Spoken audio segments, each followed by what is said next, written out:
ये कार्बन और carbon atoms के बीच में ट्रिपल कोवैलेंट बॉन्ड एग्जिस्ट कर रहा है, इसीलिए इसको हम लोग अनसैचुरेटेड हाइड्रोकार्बन कहेंगे।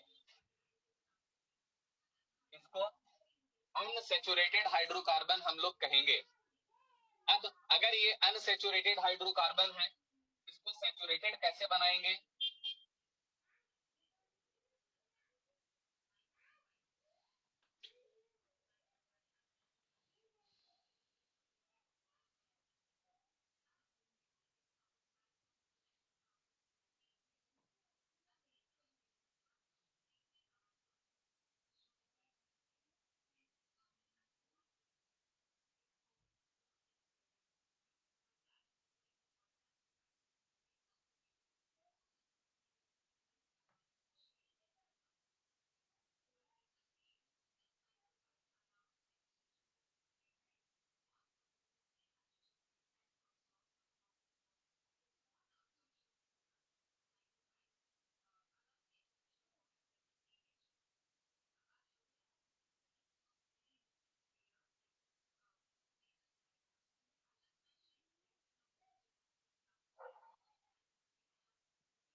हाँ, तो इस तरीका से हो गया अनसैचुरेटेड हाइड्रोकार्बन।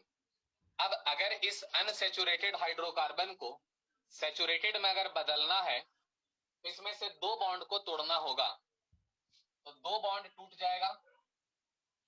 जैसे इसको हमको अनसैचुरेटेड से सैचुरेटेड में बदलना है, तो कार्बन और कार्बन के बीच में सिंगल बॉन्ड लाना होगा। तो अभी फिलहाल कार्बन और कार्बन के बीच में ट्रिपल बॉन्ड बना हुआ है, तो सिंगल बॉन्ड बनाने के लिए क्या करना पड़ेगा? दो बॉन्ड ब्रेक करना पड़ेगा।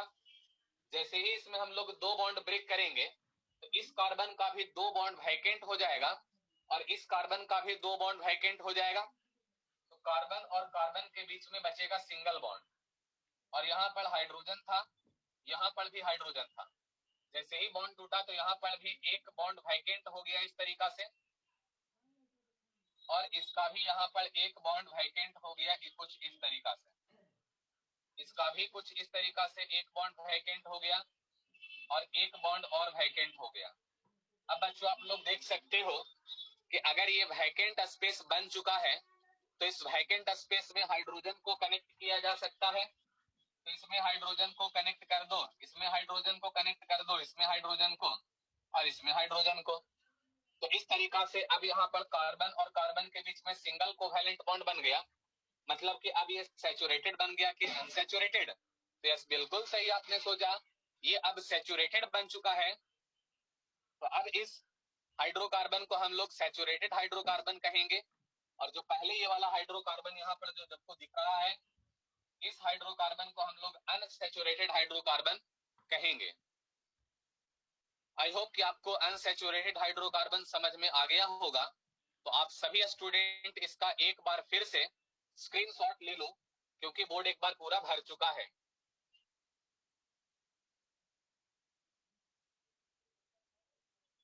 जितने भी स्टूडेंट कनेक्टेड है वो सभी स्टूडेंट जल्दी से इसका स्क्रीनशॉट ले लेंगे।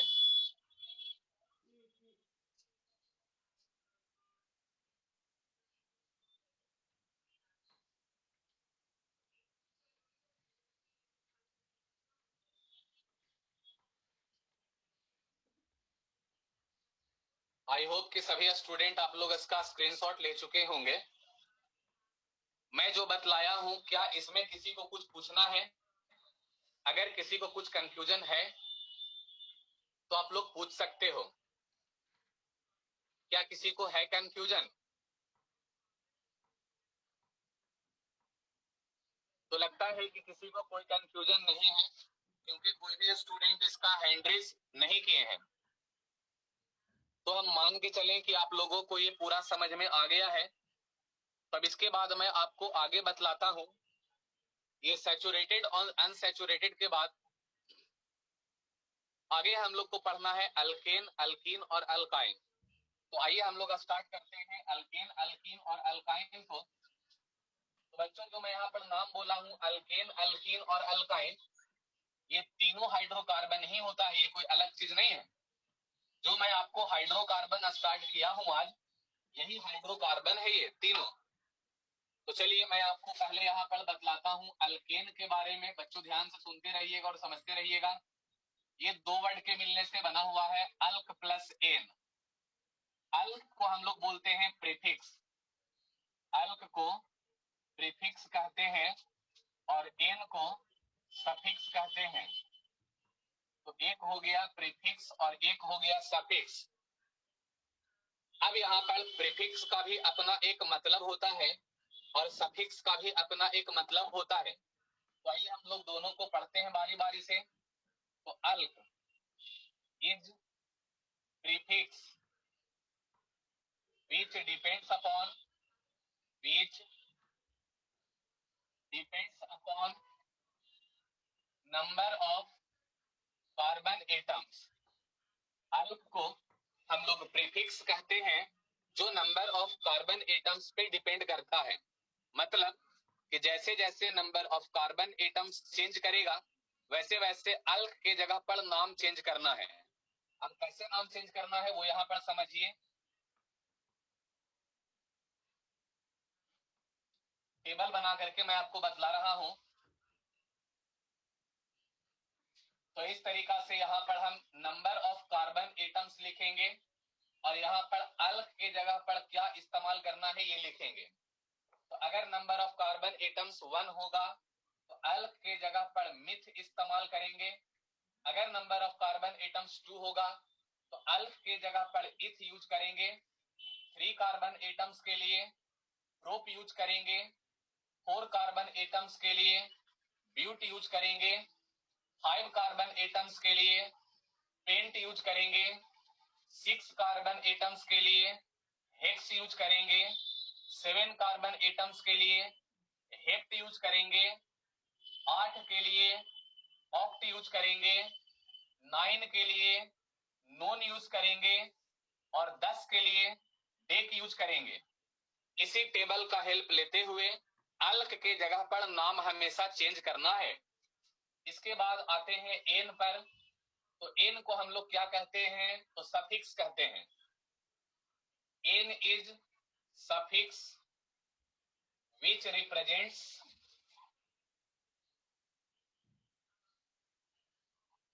represents single bond between any two consecutive carbon atoms. कोई भी दो लगातार कार्बन एटम्स के बीच में अगर सिंगल बॉन्ड रहेगा तो उसको इंडिकेट करने के लिए एन का हम लोग सहारा लेंगे। इसके बाद नेक्स्ट पॉइंट है इसका फॉर्मूला। तो इसका फॉर्मूला होता है CnH2n+2। नेक्स्ट है कि ये किस टाइप का हाइड्रोकार्बन है। तो यह सेचुरेटेड हाइड्रोकार्बन। कौन सा हाइड्रोकार्बन? Saturated hydrocarbon. बच्चों इसके फॉर्मूला को देख लीजिए। इन जो है ना यहाँ पे वो नंबर ऑफ कार्बन एटम्स को रिप्रेजेंट कर रहा है। अब आइए हम लोग एग्जांपल का बात करें। तो जैसे मान लेते हैं कि n का वैल्यू हम 1 ले लिए। इसका अगर हम लोग नेम लिखेंगे तो n का वैल्यू 1 का मतलब कि कार्बन एटम्स 1 ले लिया गया। तो अगर कार्बन एटम्स 1 लेंगे तो अल्क के जगह पर मिथ लिखेंगे और लास्ट में एन जोड़ेंगे तो इसका नाम हो जाएगा मीथेन। अब इसका फॉर्मूला पर आ जाए। इसका फॉर्मूला में यहाँ पर n के जगह पर 1 अगर आप लोग पुट करेंगे तो इसका फॉर्मूला हो जाएगा CH4। अगर हम लोग इसका स्ट्रक्चर बनाए तो ये 4 हाइड्रोजन एक कार्बन से अटैच रहेगा कुछ इस तरीका से। नेक्स्ट इसका एक और एग्जांपल हम बतला दें। अगर तो n का वैल्यू मान लो कि 2 लिया गया तो इसका नेम हो जाएगा इथेन। 2 कार्बन के लिए इथ यूज करते हैं और लास्ट में n लगा देंगे। अब अगर इसका हम लोग फॉर्मूला लिखें तो ये वाला n के जगह पर आप लोग 2 पुट कर दीजिएगा तो इसका फॉर्मूला हो जाएगा C2H6।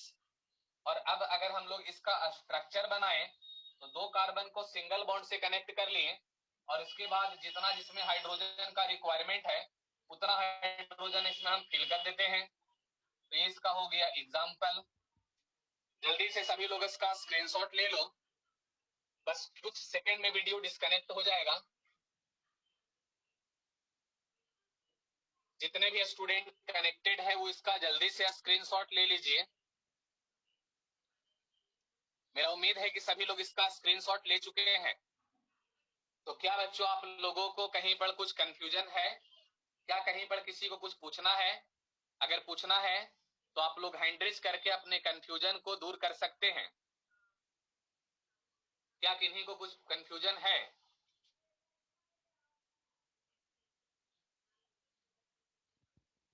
यस अमन बोलो। सर यहाँ मतलब क्या हुआ सर?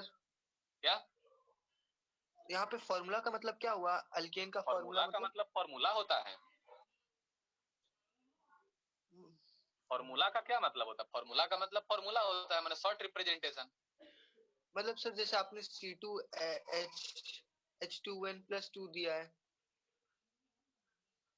तो सर, मतलब ये क्या है सर? अरे फॉर्मूला है बाबू, फॉर्मूला का थोड़े कोई मतलब होता है, फॉर्मूला है वो।